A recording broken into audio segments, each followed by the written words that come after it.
Planet-killing weapons from the golden age of technology. That's what we're talking about today. So welcome friends to another 40k video. I love the golden age, or the dark age as some dub it, and the crazy tech and weapons we get there. We know during that time there was war with other xenos races and an unleashed artificial intelligence. But how large and devastating were those wars? What damage was done to the planets that were involved? We will discuss Mechnivores who eat data from planets, and a nice chunk out of a planet's crust, floating Hive ships bristling with weapons, blood-removing nanoswarms, weaponized suns, and warp bombs. So, I hope you're intrigued, timestamps in the description, and let's begin. In Perpetual by Dan Abnett, we are told about weapons from the Dark Age that all remembered, the horror of entropic engines that ignited planets, Sun-snuffers that uncoiled like serpents the size of Saturn's rings, Mechnivores ingesting data along with the cities that contained them and hurling continents into the heavens, omniphage swarms stripping flesh from a billion bones in the blink of an eye. Now for a little more on those Mechnivores. One had taken a bite out of the planet Androok and had consumed more than just the physical city and the planetary crust beneath. It had eaten data. Not only the digital data stored in Androok's analytic engines, but the raw data of space-time itself. Androok perched on the edge of a bite mark into the warp, or from the warp. Digest that, thought friends. Eating data. Well, it's a man of iron, so data is not that surprising. Maybe a way for it to learn as much as possible about that planet and the people who lived there. All those records, and recall that this is the golden age, so a lot of information will be stored. Imagine knowing everything recorded on Earth, not just the internet, but everything saved on your phone, on your laptop, etc. That could tell a man of iron a lot that might help it in the cybernetic revolt, from military data to how they are moving resources around the galaxy, away from the eyes of AI.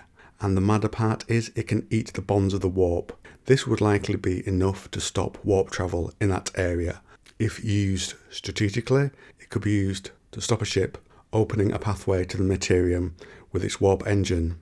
They could be stuck. It could be used to lock down systems from warp travel, isolate them for attack, or block a regularly used warp route by not allowing passage, forcing you to take more dangerous routes and giving an advantage, forcing a planetary system, let's say, to bottleneck resources and prevent aid coming to it, giving the Mechnivores an advantage during the conflict. Now an Imperial bomb from the Scutarius novel. There they find a schematic for a Gala bomb, found in an STC. When unleashed against a warp storm, the bomb's wavefront sends powerful Gala waves through the storm. A Gala field creates a bubble of normal reality around a ship in the warp, so this type of one sends waves of normal reality through a warp storm, like wind hitting a cloud. It takes a chunk out of the warp storm, reducing its size and stopping the invasion from the warp happening as much, and the things that dwell in it are then unable to attack those in the Materium. As the book tells it, in strengthening the interdimensional bonds of reality in one place, we weaken them in another, so this is actually an issue. So like blocking a river in one place, that warp energy that wants to come out is a leash in another. Now think about how that could be used in the Dark Age of technology. Reducing warp invasions near you, obviously, but what if you are advanced enough with your technology, and they might have been, that you could make a warp rift appear in one place by weakening a specific bond in another, stronger. You could start a warp invasion of a planet to tie up a resource so you can focus elsewhere. Dangerous, yes, but it could be a clever ploy.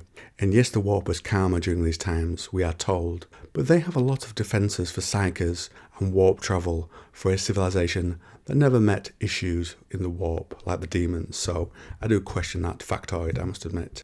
For our next subject in Rogue Trader, Lure of the Expanse, we get Zaith, a Dark Age of Technology era planet that had city-levelling macro cannons, virulent bioagents, and mighty land ships the size of hives who flew above the earth like death waiting to fall. When war broke out there, so potent were the bombs that fell, they had massive craters that the land ships avoid crossing. Still, for years of radiation have gathered there. Radiation hard enough to slice through their shields and fray their hulls. These land ships are armed with gun decks, sensorium banks and dust gilder hangars, covering its hull like 1,000 tiny wounds. At its base, behind a billowing cloud of ash and dust, legs, tracks and suspensor rays can be glimpsed, macro cannon turrets that can fire into orbit, and conversion beam batteries. A small conversion beam, when used by a member of the Death Watch, think handheld, in 40k works by converting matter to energy, and a beam that becomes stronger the further it extends, the more matter is converted. Now imagine batteries of guns on a floating Hive ship, taking out ships in orbit, other land ships, and anything they don't like that appears on the horizon. Do not mess with these boys. Dipping back into the Dark Ages AI shoes, we have kill ships.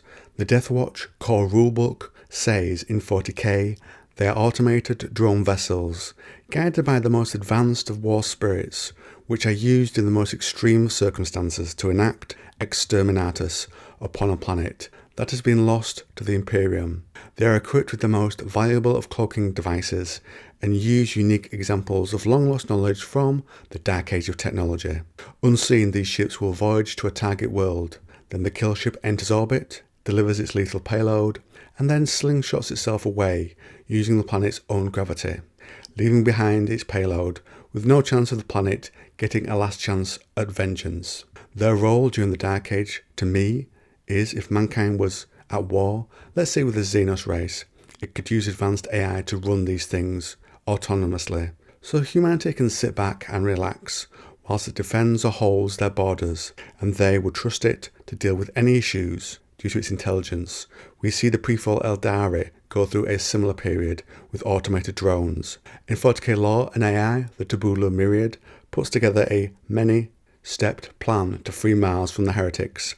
Imagine something like that with the body, let's say, of a ship, keeping the human empire alive. Also imagine a golden age payload being dropped, let's say an omniphage swarm, stripping flesh from 1 billion bones in the blink of an eye, being dropped, and then the cherry on top, they're cloaked by advanced technology, so that Xenos world that's been a pain in their hide doesn't even know they're there, and then the AI targets and ends them, and moves into the orbital sweet spot to slingshot and get away from the planet.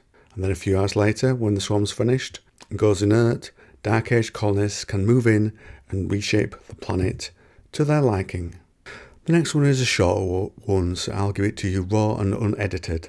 In the 5th edition 40k rulebook, we get a short excerpt. The northwest fringe is ravaged by the apostles of the Blind King's rogue tech priests, and they've come across Dark Age of technology that allows the creation of supernova from the hearts of living suns, and constellations are changed as the apostles purge the outer segmentum obscuris with them. The Blind King had a warp-capable ship within a fold of space. A navigator finds and escapes with its location, and the Imperium does its own purging. So, supernova from the heart of a living sun. A supernova is when a star explodes. The Encyclopedia Britannica notes, when a star goes supernova, considerable amounts of its matter are unleashed, equaling the material of several suns, may be blasted into space with such a burst of energy as to enable the exploding star to outshine its entire home galaxy. Now, that's a very powerful thing to unleash. It could wipe out an entire enemy's operation within a system, scorched Earth. Next, we're going to discuss the destruction of a planet with Golden Age technology from Black Crusade Tomb of Blood. During Old Night, stockpiles of ancient weapons were breached, and soon all of the glorious wonders of the Dark Age of technology were unleashed upon the already tortured world. Waves of engineered plagues swept the surface, decimating the biospheres and scouring the planet. Engineered plagues to me sounds like the delivery system was probably nanites.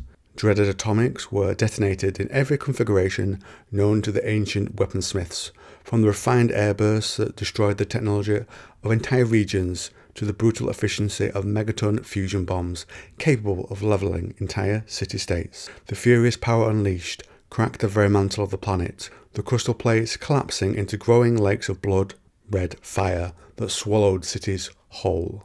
Battle raged overhead as well as each faction attempted to wrest control of the planet's moons from their rivals. A particularly savage spread of antimatter warheads shattered all of the moons in one massive, excessive strike, leaving nothing but a belt of charred and blasted rock orbiting a planet, howling for its own blood. Those engineered plagues could wipe out the entire planet's people or leave behind a favoured race that might want to be allies with people from the Dark Age. Free captives by wiping out everyone on the planet apart from those who are human, etc. And on a smaller scale, a planet's own moon can't be trusted. It can turn heel against the place it orbits and wreck it. So you have to love the crazy tech they used back then. And finally, we have nanites again, one called the Bloodtide, which is in hunt for Voldorius. We are told these nanites, once released, can invade the blood of entire planetary population, and then at a single word, they arose. 10 billion bled as one, and the entire world drowned in the blood. But the weapon escaped the shackles of its own being, and would not obey its masters. It seems the planet was isolated at this point, and the AI slept until a heretic of the Mechanicum found it, and let his master, a demon prince, know about it, and at his command the weapon was woken, and was set free across not one world, but 1,000. Only when the weapon had invaded the bodies of countless billions did the vile one order it to rise up and turn upon its carriers. Such glorious slaughter was achieved that night that the prince was granted demonhood for this, and a small amount was gathered later of these nanites to awaken later on.